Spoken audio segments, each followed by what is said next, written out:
Yes. Great. Good morning, everyone. Welcome. Thank you for joining us for this morning's launch of the London Borough Green Finance Guide. I'm Kate Hand. I'm Head of Climate Change at London Councils. And together with my colleagues in the Climate Unit, we support boroughs to identify and scale effective responses to climate action. And we know that climate action costs money and we need funding and resourcing for these activities, and particularly in today's challenging landscape for local authorities, that can be really difficult. So this guide aims to set out the landscape of financing options that's available for climate action for London boroughs in particular, but with lots of relevance for wider local authorities. So to launch the guide today, I'm delighted to be joined by my colleague Ravina Singh, who's our Programme Manager for Green Economy. And after she's introduced the guide, we'll go to a panel session, and we've got Ryan Jude from the GFI, we've got Anka Georgiou from Royal Borough of Kensington Chelsea, and Kenroy Kellenek-Reid from the GLA. So I'll do a few questions with them at the beginning of the panel session, and then we'll go to audience Q&A, because I'm sure there's lots of questions that you will have. So do please start to think about your questions for the panel session. You can add those to the Q&A box. But to kick off today's session, I'm going to hand over to Ravina. Perfect. Thank you so much, Kate. Hi, everyone. Thank you so much for joining us. Really excited to be introducing the guide. Just to say, I believe we're expecting we might be able to pop the guide into the Q&A box after we've kind of talked it through. So do keep an eye out for that. And we will, of course, send a follow-up email with the recording of today's webinar and the guide itself again.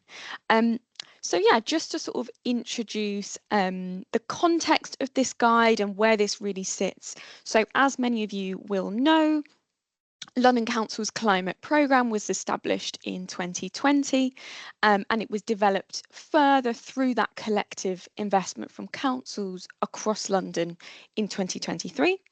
And the programme includes a range of different themes, and those include areas such as retrofit to transport, decarbonising transport, and which is the sort of where this guide sits today. We also have a theme that's about really developing and growing the green economy in London. And our green economy theme, just for those that aren't aware, is led by the London Borough of Hounslow. And the green economy theme really focuses on 4 sort of key areas. So one of those areas is about developing and building a really robust evidence base for both tracking the growth of the green economy. What do we mean by the green economy? What are those metrics we can be using, and sort of measuring progress as we develop it? We also have a theme that's really focused on collaborating on interventions to grow green jobs and skills. We also have a theme that's really about supporting the SMEs that we know are going to be critical for delivering on our net zero goals and ambitions, and delivering our sort of climate infrastructure that we need. And finally, testing and sharing and exploring those models of funding and financing for climate infrastructure. And as part of this last focus area and that last theme that I've talked about, that's really where this guide sits. And we identified an opportunity to increase knowledge of climate finance across London's local authorities. So just to talk a little bit more about the aim of the Green Finance Guide. So we know there is a huge level of climate ambition and leadership across London boroughs, but there is currently just not enough public finance and grants to meet that need, to meet that level of ambition and deliver against those kind of the projects and goals that we know are essential for our targets. And of course, that is something that London Councils is also focusing on, is on that sort of grant side and public funding side. But that means, therefore, that at the moment there is a need for more private and repayable finance. So to support boroughs to take up these repayable finance opportunities, whilst we know officers are very familiar with the sort of traditional forms of funding, as I mentioned, such as public grants, we are aware, and we've had that feedback, that there is less understanding in some cases of those alternative forms of finance, which can be tapped into to deliver that sort of climate infrastructure. And so this guide really aims to bridge those knowledge gaps through this introductory guide and bring together the key concepts and sources of finance into one resource, really having a kind of all in one place resource for borough officers to use. And we see this guide being used as part of project development, particularly that sort of commercialization stage. And also I just wanted to note, as you can see at the bottom of the slide there, do note that this guide shouldn't be taken as financial advice. It's really more to sort of clarify the green finance landscape and provide officers with the knowledge and available options that officers can take, and really supporting that decision-making process as you're going through that sort of project development. So on to sort of just giving an overview of the guide itself and what you can expect within the guide. So it outlines more than 20 sources of repayable financing available from public and private repayable sources. And the guide is split into and structured into those types of financing you can see on the slide there. So public financing, institutional financing, bank financing, community, and blended financing. And for each of these sections, the guide includes sources of funding, which in some cases may be particular funds, but it also includes, in other cases, sources such as community financing and that sort of avenue that officers can go down. And to really help bring these sources of funding to life, we've also included case studies and demonstrating how the financing process works and the impact of those projects in reality. So really kind of, as I said, bringing those options to life. And the guide explores the range of support available to boroughs, so including technical, financial, and commercial assistance with project development and further guidance and information on connected initiatives. So really kind of bringing together linkages with other themes in the climate programme and other areas of sort of climate. And just so you have all of this information in one place, and for each source of financing, the guide also outlines some key information on the size of those sources, the application and exclusions, just so you're not having to kind of look up some of those T's and C's separately. We've tried to include a lot of that key information in one place. And as I said, we are sharing and launching the guide today, so please do have a look when that's shared. And just so you're aware in terms of next steps, because this isn't kind of the start and end of the process for us, we really see this as a sort of first iteration and first version of the Green Finance Guide. But once you've kind of had a chance to have a look at the Green Finance Guide, really sort of embed it in, as I said, decision making, project development, which I've talked about, we would really welcome your feedback. And also, you know, as you're going through the guide, are there any areas that you think are maybe missing or need further clarity? That's something that we really welcome from yourselves. And that's because, as I said, this is kind of a process that we're going through, and we're planning to develop a second version of the Green Finance Guide. And this is going to incorporate new sources of financing, more support or information on business case development, project readiness, and pipeline development. And bringing in learnings also from other programs that we think can really support this sort of knowledge building, such as Future Neighbourhoods 2030, which we know is providing boroughs so many insights. So that's another kind of thing we're thinking about, is what other programs can provide us with other knowledge that we want to make sure is shared across London. And in terms of timelines for that, we are planning to launch a second version in sort of early 2025.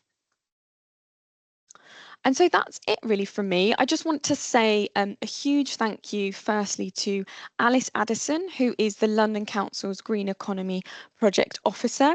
And Alice has led and coordinated on the development of the guide. So all thanks really largely go to Alice. I'm standing in for her today, as sadly she couldn't present it on it herself. But I also want to say a huge thank you to the advisory group and also various other partners who've really helped us to develop the guide, provide advice and feedback on what they think is really critical for boroughs at the moment. So we really extend our thanks to those partners. And as I said in the previous slide, if you have any questions or feedback about the guide, please do get in touch with Alice. Her email address is on the screen there, and I think I'll maybe ask colleagues to pop her email address in the chat as well, just so you can get in touch with her. But thanks, Kate. Back to you. Brilliant. Thank you so much, Ravina. I'm sure colleagues will find that really, really helpful. And just to reiterate, yeah, it's been a real team effort, so we're very grateful to everyone who's helped us with the guide. So moving on to our panel session. So I'm going to start with a few chairs questions, sort of focusing on, what is colleagues' experience with securing green finance, and a bit of a forward look. How do you see this landscape evolving? As Ravina has identified, we're going to need to, we'll need to evolve the guide because this is a changing picture. So I'll ask you all to introduce yourselves a bit more formally as you go round, if that's okay. And I'm going to start with Anka. So Anka, could you tell us a bit about the work you've been doing with North Kensington Community Energy? And in particular, how would you advise other boroughs who might be thinking about a community share offer? What are some of the kind of key considerations that they should take into account from your experience? Hello, everyone. Thank you very much, Kate and Ravina. As Kate mentioned, my name is Anka Giorgio, and I'm the Senior Climate Change and Stability Manager for Kensington and Chelsea Council. I lead the climate change team. And I'm going to tell you a bit about the North Kensington Community Energy, which is the first community-owned renewable project in Kensington and Chelsea. And is one of the key actions flagged and outlined in the Council's Climate Emergency Action Plan. We have been working in partnership. One of the key successes of the project is that we have been working in partnership with Repowering London for many years to actually set up the first energy co-op. And the aim was not only to actually install solar panels and reduce carbon emissions in Kensington and Chelsea, but also to look at how do we involve residents, how do we engage with them, and how do we empower them to take action. So far, North Kensington Community Energy have installed 224 kilowatts of solar panels across various community assets, starting from schools and community leisure centers. And one of the key things, I guess, for community energy is that, as I mentioned, it involves the local community. So basically, one of the financial mechanisms we were looking with repowering is how do we look at other ways of attracting green finance to tackle climate change. So normally, when you set up an energy co-op, you also work with local residents. So we have a group of volunteers that have been extremely proactive in the project. NKC was born in 2018, followed by a community engagement process, that went us and took us through a number of years. And I think one of the key things is that it allowed residents and Londoners to actually invest in the project. So the key thing is that we open a share offer where residents and Londoners are invited to invest.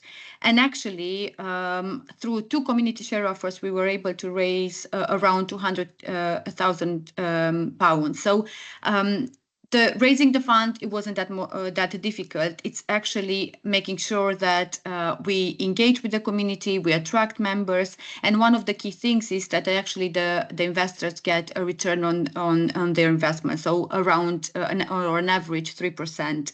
And the key thing is that besides installing solar panels, we also developed a wide range of other activities. So we try to tackle fuel poverty, for example. We've delivered greener living days, solar panel making workshops, and also we were able to tap into other types of funding and deliver, for example, youth training programs. So the key at the core of it was to ensure that we engage and train the local community.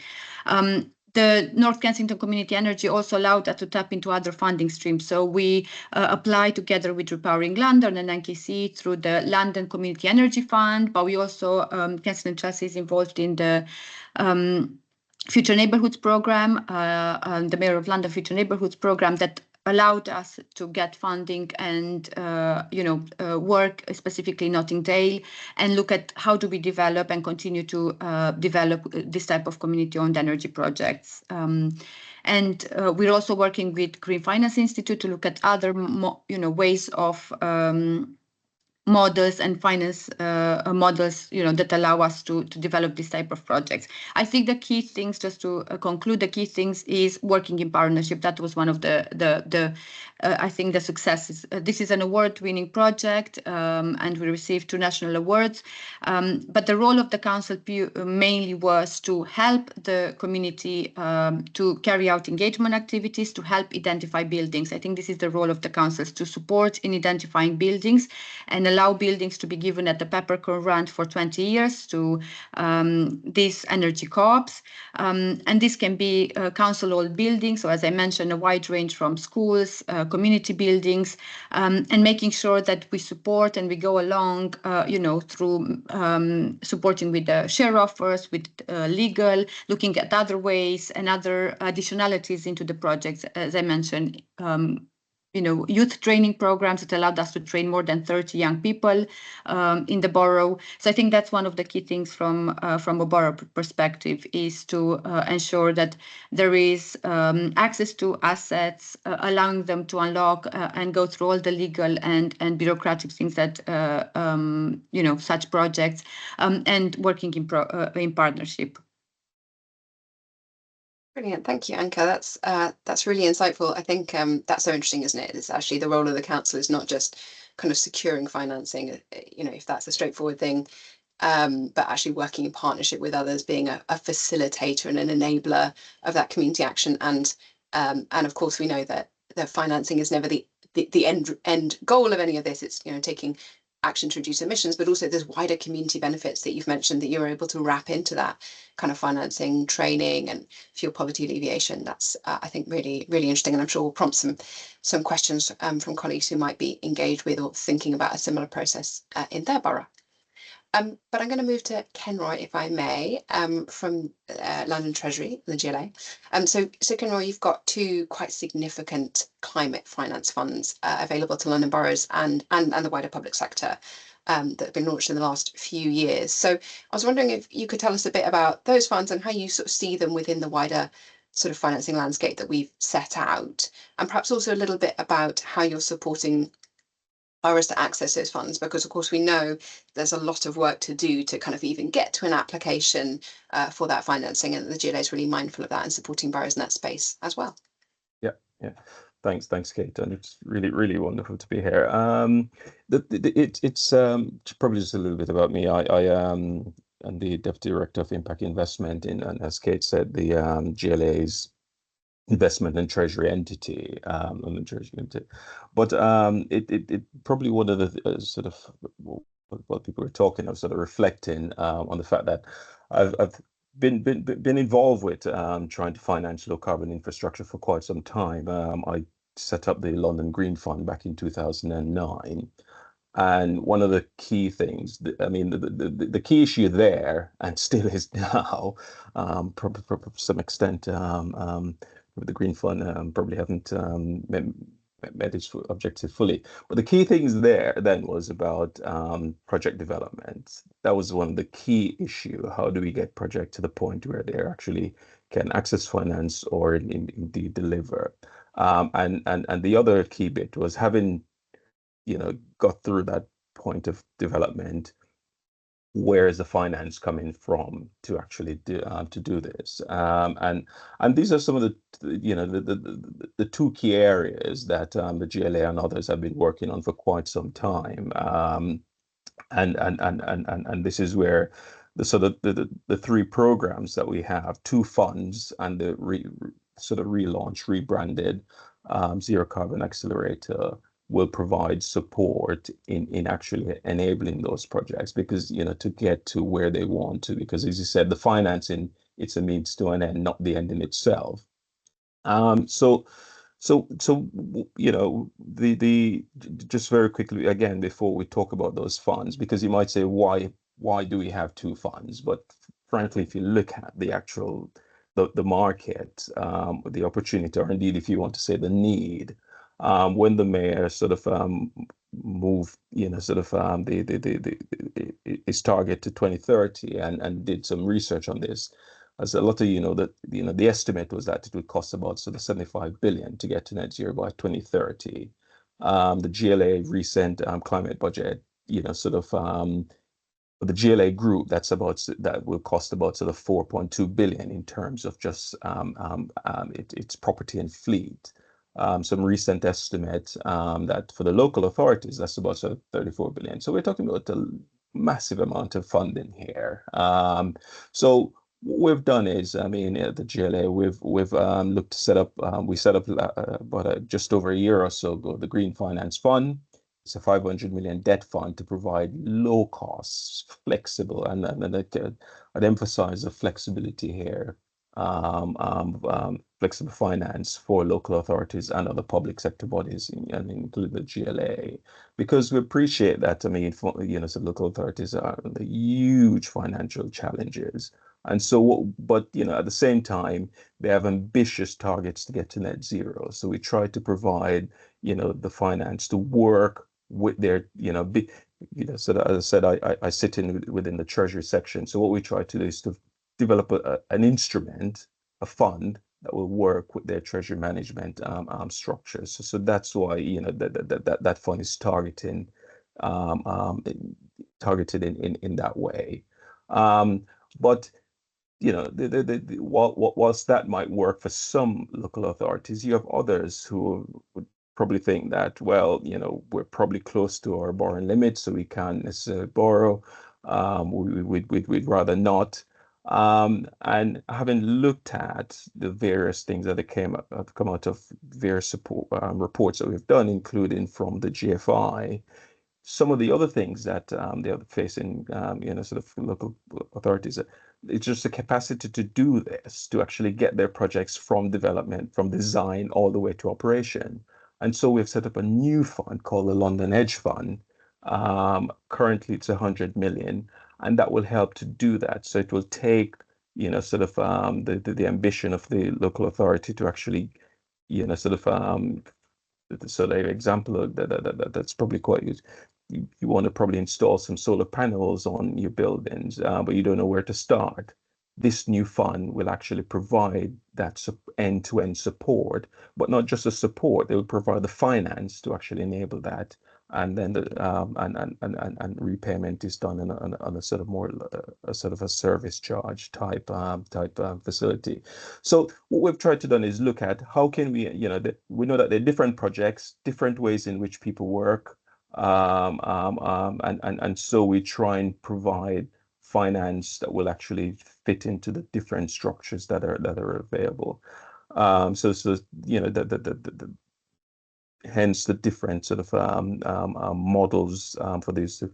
I'll probably just finish off with one final point about sort of yes, we have these funding available, but how can you actually what other support is there to help people to, if they don't want to go down edge, they want to actually access the Green Finance Fund. Some of you might be aware of the low carbon accelerators, which have now been sort of, my colleagues might not be pleased with me, but saying that they've simply been rebranded, but to some extent that's what's happened. They're now called the zero carbon accelerators.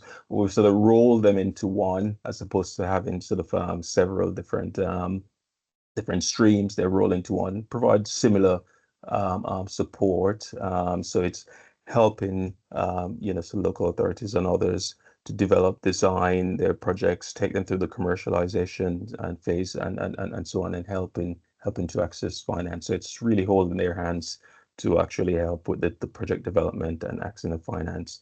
So so that's has been a key program that's been around for quite some time, and will certainly provide, I hope, a lot of help in projects, and local authorities getting their projects to support their ambitious target of getting to net zero by 2030.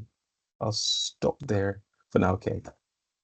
Brilliant. Thank you, Kenroy. That's been really helpful. And more details can be found in the guide, or of course you can just Google the GLA's funds and find out more there. I mean, certainly from our perspective, the Zero Carbon Accelerator is a continuation of the GLA's really substantial support to public sector organisations and that kind of hand-holding that is really needed. The new ZCA, as I understand it, is a bit more flexible, and that's really welcome. So we're looking forward to the kind of formal launch, I think, in later this month, and that's a really helpful resource. Yes, yeah, late September. And also, if I can just endorse, yeah, absolutely the need for non-debt instruments, because we are seeing significant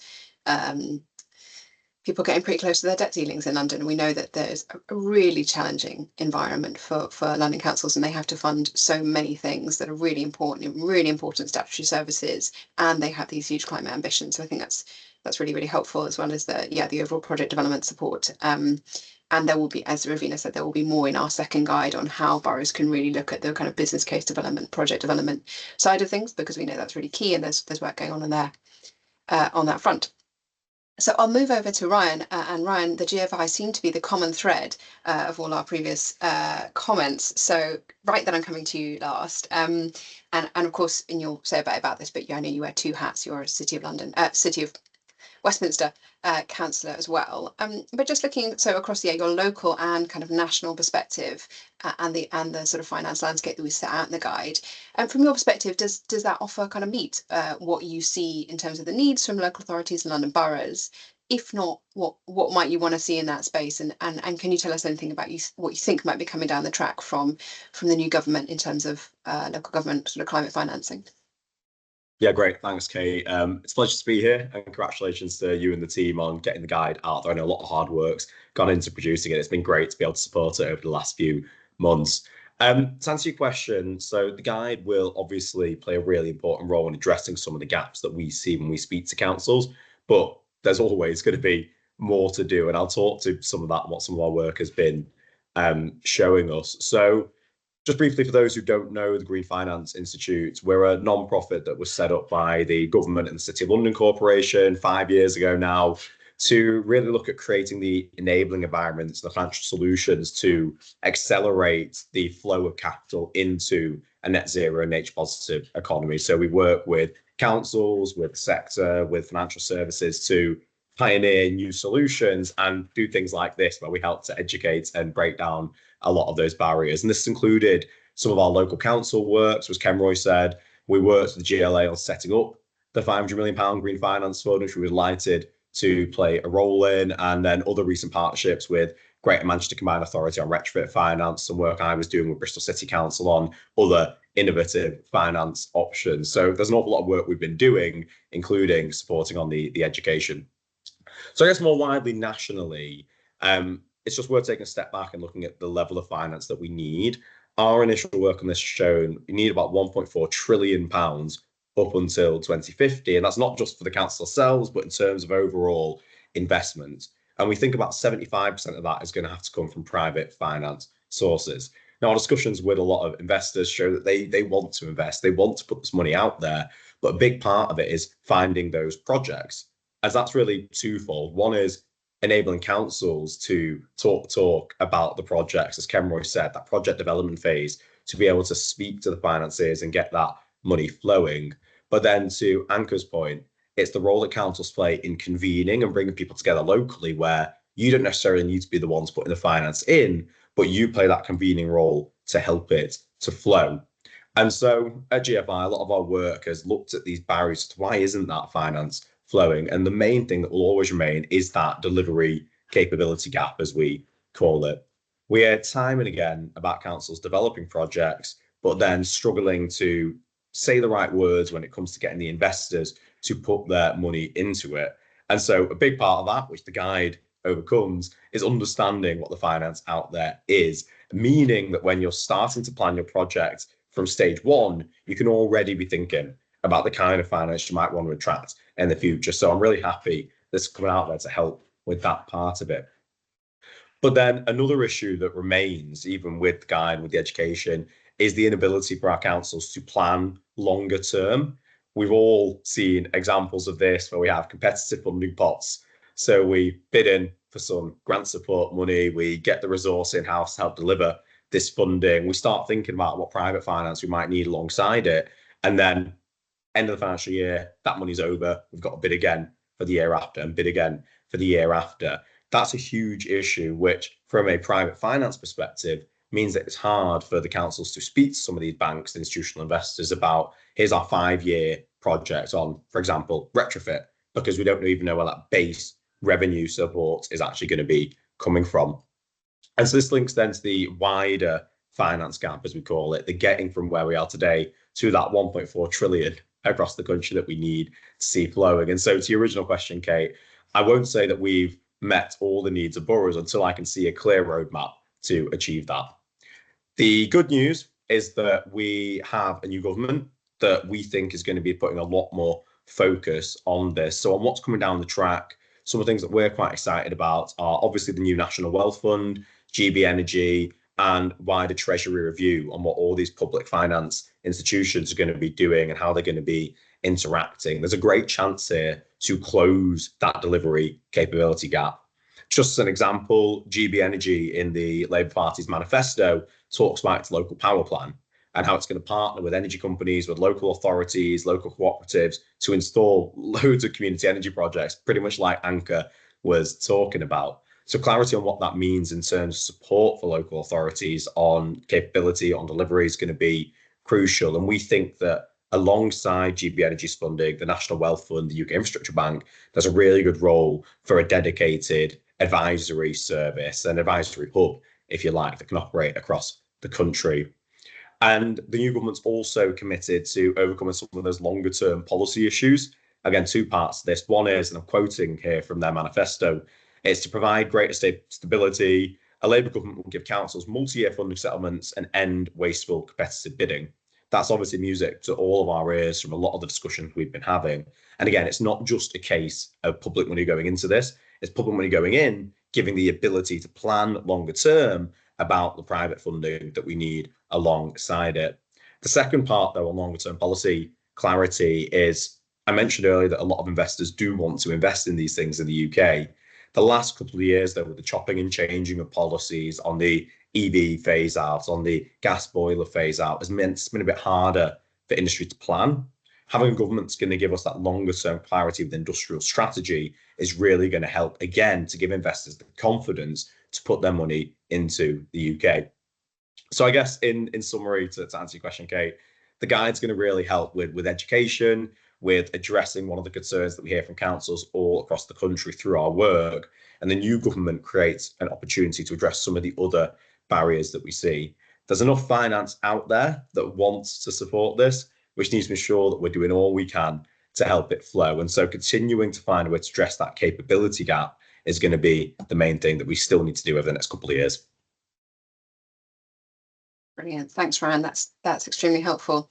So we're going to move to audience Q&A, and I see that Caroline has popped a couple of great questions in the chat. I really encourage others to ask anything. I think sometimes in this space there's still people who kind of think, oh, is this a silly question? This is an introductory resource on green financing. This is exactly the right opportunity to ask any question that you have, silly or otherwise, or if you think it is. So please do feel free. But we'll go to Caroline's excellent question. So Anki, you can probably see in the Q&A, she's asked you about your community energy work. So so she'd be interested to hear more about the role that the council played in the share raise and how you worked with your finance and comms teams on that. So thinking about a bit the mechanics inside the council. And she said, yeah, and how you promote that to community, given there's a risk of loss of investment. You know, there is investor money, there is a risk. How do you communicate that in a reasonable and kind of prudent fashion, whilst I guess also trying to raise interest and excitement around this project? Yeah, thank you very much. Great question, Caroline. I have to say that when we started to develop community-owned energy projects in Kensington and Chelsea, it was probably 10 years ago. So it's a long journey. I'm not saying it's easy, but the first thing that we've done was to do an engagement with the community and to actually listen what the community wants. This is how it all started. So following a very in-depth engagement and consultation process with the community, we heard that residents wanted to find and for the council to support different ways and different projects that will involve the community. So this is how we actually developed and try to set up the energy co-op. And I think, as I mentioned, partnership was key. So having Repowering London that had, they have had the experience of developing this type of project across London, helped us to come up with, very robust models on how these community-owned models can actually develop. So that was first engagement, then having a strong partner that had experience and, had the methodology in place to actually develop these.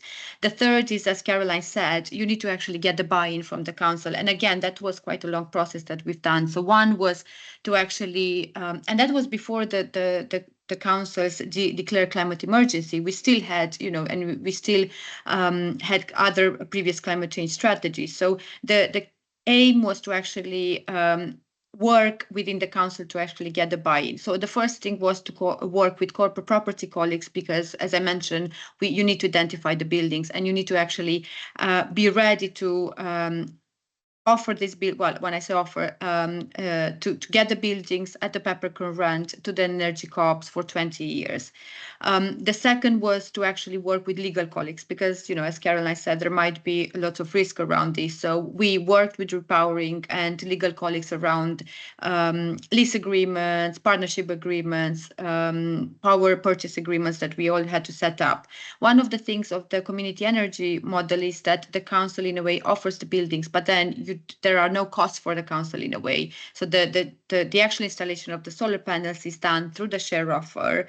The return on investment, how the model was before, and how we were able to lock the feed-in tariff when the feed-in tariff still existed. So we locked these projects for 20 years. So we actually get funding from selling the electricity to the grid and also from the feed-in tariff, and that allows a return on investment to the investment. And then the other part is the additionality. So I think one of the things that we work with comms and with finance, and now we're working with colleagues in finance, is that this type of creative ways of investment are important, because the council, to deliver the carbon neutral and the climate change ambition, the council doesn't have at the moment the funding, that we all need. So I think looking at other ways of investment was key in a way, and the community share offers and community-owned energy allows us. And then on the additionality, I think it's important when we talk about the comms, the community-owned projects are not just about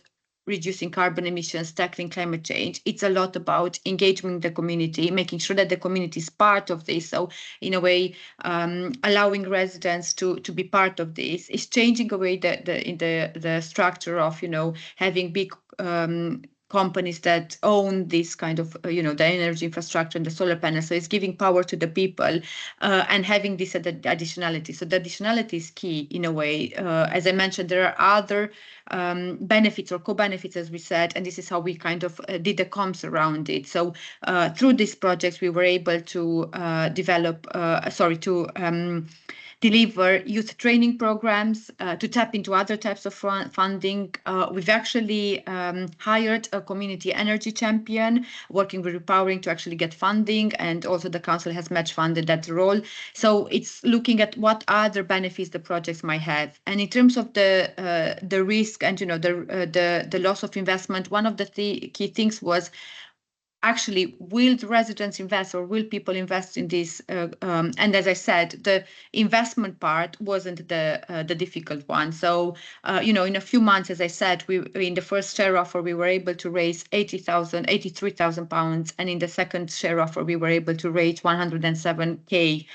So the actual share offer and the investment is not, getting the investment is not that difficult. The difficult part is finding the right buildings, looking at models, to work that you can actually allow a return on investment.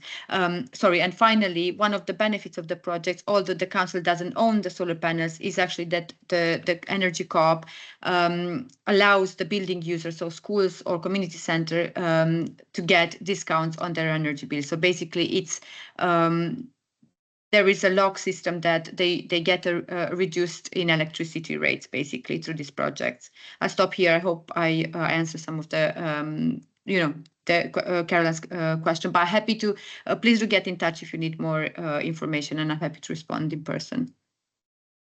Great, super. Thanks, Anka. So we have some more questions ticking in, but I'm just going to go to Caroline, second question for Kenroy for you, just because I think it's probably worth, I don't know if you've seen that, just outlining a bit around, she's asked around debt versus equity options. And obviously the Edge Fund is an equity option. So perhaps worth you just saying a little bit about how that works and the difference between the Green Finance Fund. Yeah. Did see that. I mean, just so that did a very quick overview, but you know, with in terms of the GFF, the Green Finance Fund, that is a debt fund and will continue to be. So we don't have any plans to change it from what it is. But it's probably just worth saying. I mean, I reiterate that. I mean, that is, you know, that's one of the cheapest fund that local councils will probably find at the moment. It's below public, the rates that we charge are below Public Works Loan Board. And some of the flexibility that they talked about there was, you know, very much around the probably repayment profile that we'll allow. We don't charge any fees. So it's a really, we think it's a really good product if you know, provided that, you know, sort of councils are struggling with their borrowing limits and so on. Now, if they are, you know, so the issues where they're probably sort of struggling with borrowing limits, that's where the London Edge fund comes in. It's not equity in the sense of you take an equity stake in a company, because I mean, you know, sort of just to clarify that when we, you know, sort of if that's where people had an idea when they talk about equity. The way it works is that it as I said previously, it will identify the works that need to be done. So it will help with the project design, development. So it will provide.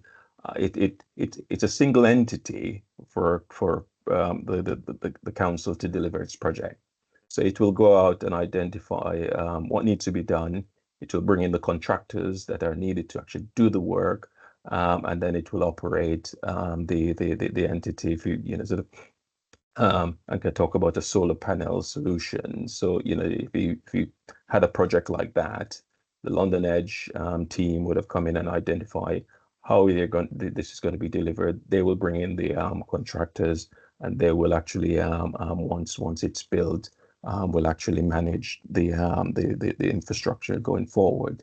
Now, the way rather than actually paying that as a service, the local authority will pay that. Sorry, rather than paying that as a debt, if you had gone down the GFF route, the local authority would actually pay, you know, sort of a service fee on a agreed green amount over a period of time. So that is, and you know, that product can be designed as, you know, sort of what we call consider off balance sheet for this, which means that it wouldn't impact on local authorities borrowing ceiling or borrowing limit. So that's one model, and this is what I'm saying about the different products we're trying to design to actually fit the different needs and criteria of projects as well as local authority.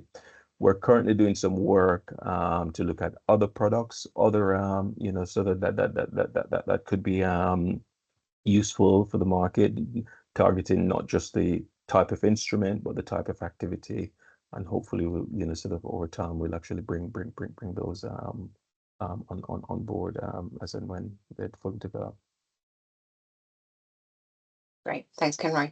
And just to all my panelists, feel free to answer questions in the chat if you want to dive in.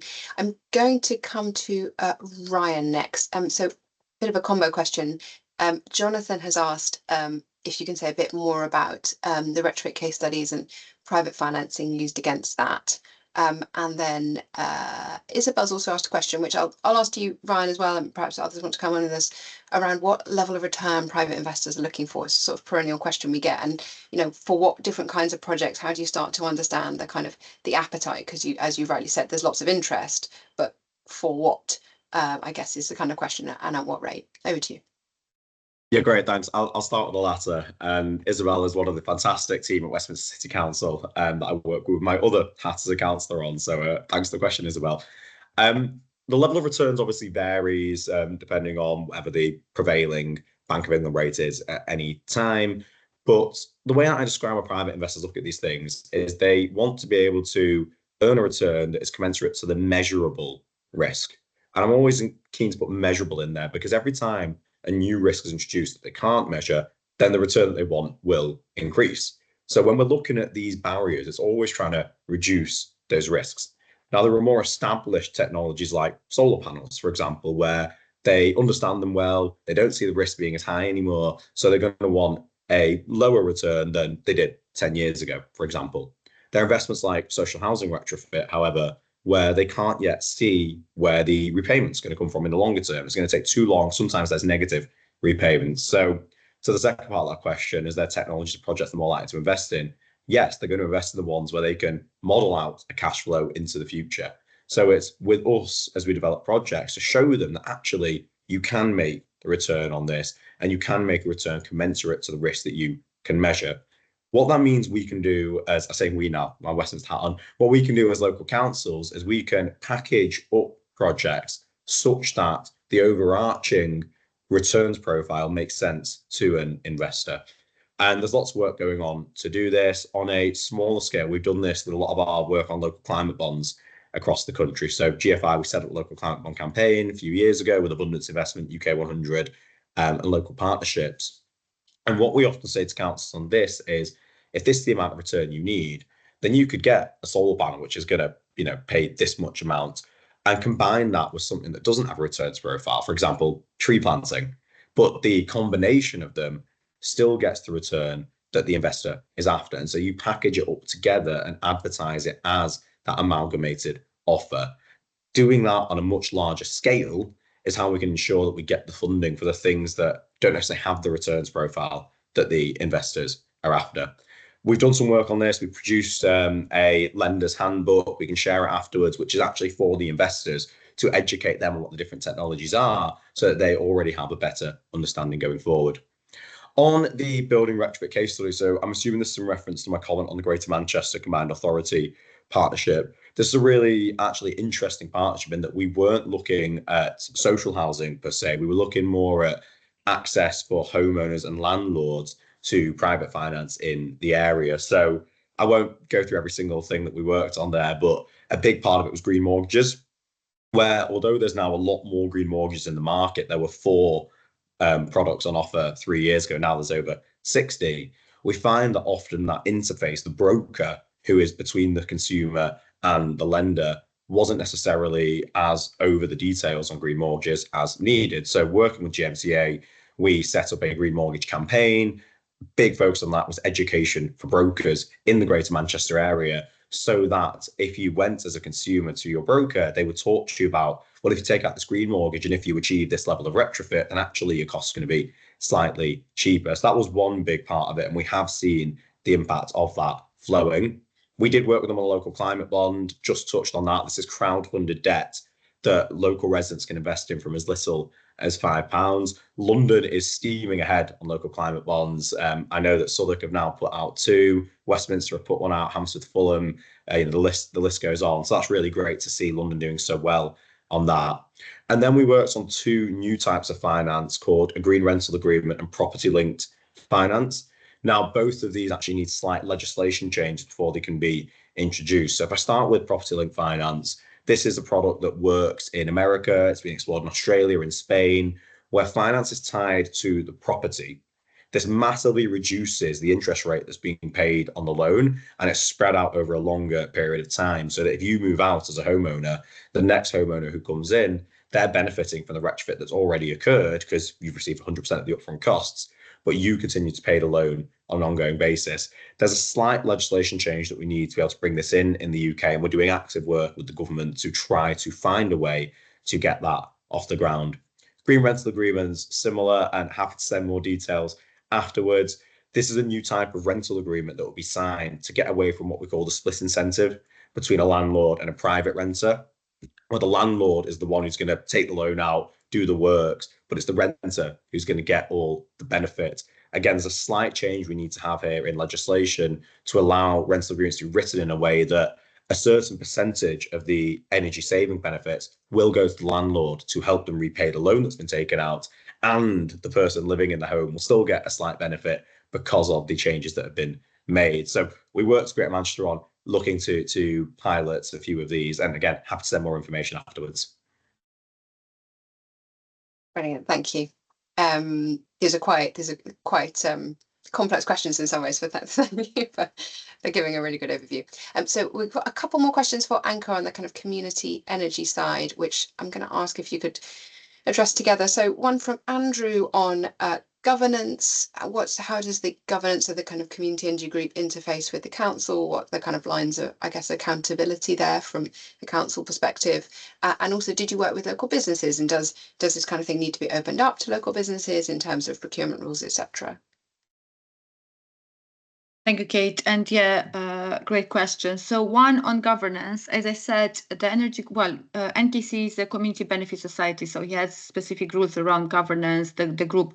One of the key things in terms of the council's involvement, the climate change team, so the team that I lead on, is working closely with the group directly, is working closely with the volunteers. I normally attend all the volunteers, or as much as possible, the volunteers meeting. The council is not directly a member in the group, but we normally are invited to attend, so we do attend the meetings. The directors of the energy corps are local residents. That was one of the criteria, and the council in a way tries to support NKC and Repowering to actually ensure that residents are part of the group, and so as I mentioned, supporting with the engagement and ensuring that volunteers are actually recruited every year. But we have specific meetings that we organize in strategic meetings with NKC and Repowering. But again, happy to send you more information about that. But very interesting thing around the council's accountability. I think the way we've done it so far was to ensure that in the group there are residents being as part of directors, and making sure that residents are recruited and volunteers are recruited, and we have a proactive group. So yeah, that was the key things that we have been involving, and we have been organizing events and engagement activities together. So as I said, it's a partnership it's a partnership working. In terms of the so I'm just trying to think of the second question. The businesses. Yes, very good questions. I think one of the key things that we are now, in a way, and as I mentioned, raising the funds through community share offers wasn't for us the difficult part. At the moment, the difficult part for Kensington and Chelsea is identifying suitable buildings that will enable these community-owned models, because there are some criteria in actually getting or choosing the right buildings. One is to be big buildings, lots of usage on site during the day. So actually we realized that we are on a fitted number on the council's building. So what we've done is work closely with NKC and Repowering on identifying other types of buildings. So we have been one of the projects that we've done recently. One of the second share offer was on Westway Leisure Centre, which is not a council-owned building, so was working closely with Westway Trust, who actually won the building. So the short answer is, working with businesses is, at the moment, we're trying to identify the different stakeholders and the different building owners within the borough. So that could be institutions, businesses, and getting them to get the buy-in into the scheme. In terms of the actual procurement, in the case of going on buildings that are not owned by the council, most of the engagement will be done through, in our case, through Repowering and NKC. Of course, the council supports, but basically you need to get all the procurement, or you need to get all the approvals from the actual building owners. But again, I'm happy to discuss. And finally, to actually get a sense of what is the solar potential. At the moment, we're talking about solar in the community-owned energy projects, but there can be other types of, it can be LEDs, energy efficiency. But we have been, I think it's Community Energy England that actually have developed maps that all the local authorities can tap into, and showing you what is the solar potential. So when you look at those maps, it can tell you what are the stakeholders that you have to engage with, businesses, as I mentioned, institutions, or other types of building owners. I'll stop here. Thank you. Thank you, Anka. That's brilliant. I was actually just thinking we might have to take this away as a topic for a future practitioners group or peer learning session, because it really, I mean, as we said, the guide is a landscape resource, but there's so much value and nuance in just understanding your experience, the experience of individual boroughs going through these things. So I'm going to try and fit in one more question, and Ryan has very helpfully picked up the packaging question, which I was going to come to. I think Tanya's got a question about Green Finance Guide. I'm going to say that's probably a request, Kenroy, to reach out to Lewisham and just talk them through a little bit of that. So we'll perhaps pick that up afterwards. That's okay. Yeah, just on the packaging one, Ryan, you've talked about that. I just wondered, I suppose I wanted to say myself that is something we're looking at through the Net Zero projects pipeline, giving councils across London an understanding of what actual projects are coming forward from their neighbours and giving you the opportunity to package that. But just, Kenroy, I just wanted to pick up with you actually, because I'm not sure whether you can offer up multi-borough kind of package projects into either of the GLA funds. And is that something that boroughs could look at doing? Certainly. I think I don't think the issue is from our side. I think it's going to be the issue from the borough side. Who's actually ultimately going to be the contracting party here?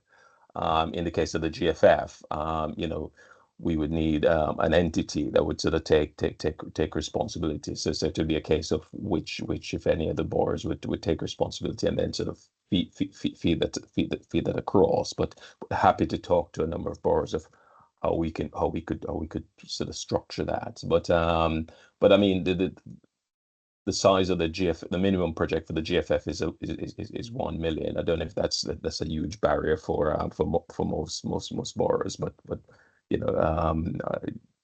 we're happy to talk to boroughs to see how that could work.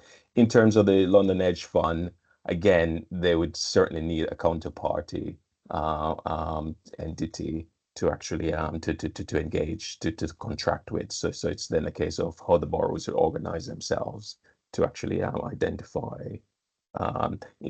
Edge is a little bit more flexible in terms of what the kind of parties if the boroughs are able to come and create some sort of joint venture, then the Edge Fund could actually liaise with that sort of joint venture entity, as opposed to with the Green Finance Fund is a little bit more less flexible in that regard. Yeah, great. And just since I've got you, just in kind of a couple of sentences, how should Tanya take forward a conversation with the Green Finance Fund or any borough? What's the kind of first port of call? The London Edge, we have you can contact me directly or one of my team, and I can drop my email in there. And we also have we work quite closely with SDCL, who's the key fund manager on this to help. So if it's you want the design sort of function from the London Edge, the best is to contact us at the start. In terms of the GFF, we tend to do this through EOIs, but again, can contact either myself or we also have a green finance team within the GLA to talk through how this could work. So we if it's okay, Kate, I don't know if I think the guide has some contact details for each of the guide funds does in indeed. there. The guide does indeed have the contact details. So I guess the answer to that, Tanya, is please do look at the guide. And that's a wonderful way to or towards an end. I guess I just wanted to just pick up, not ignore John's final question. If anyone has any 30-second reflections on this slightly interesting and tricky question of how reconfiguring cash and benefits through Section 106 and SIL. So a community infrastructure levy. So I will say that in the guide, we've identified that those can be used as part of blended financing solutions. But I don't know if any of my panelists wanted to, the panelists wanted to give any 30-second reflections on how they might be looking at that.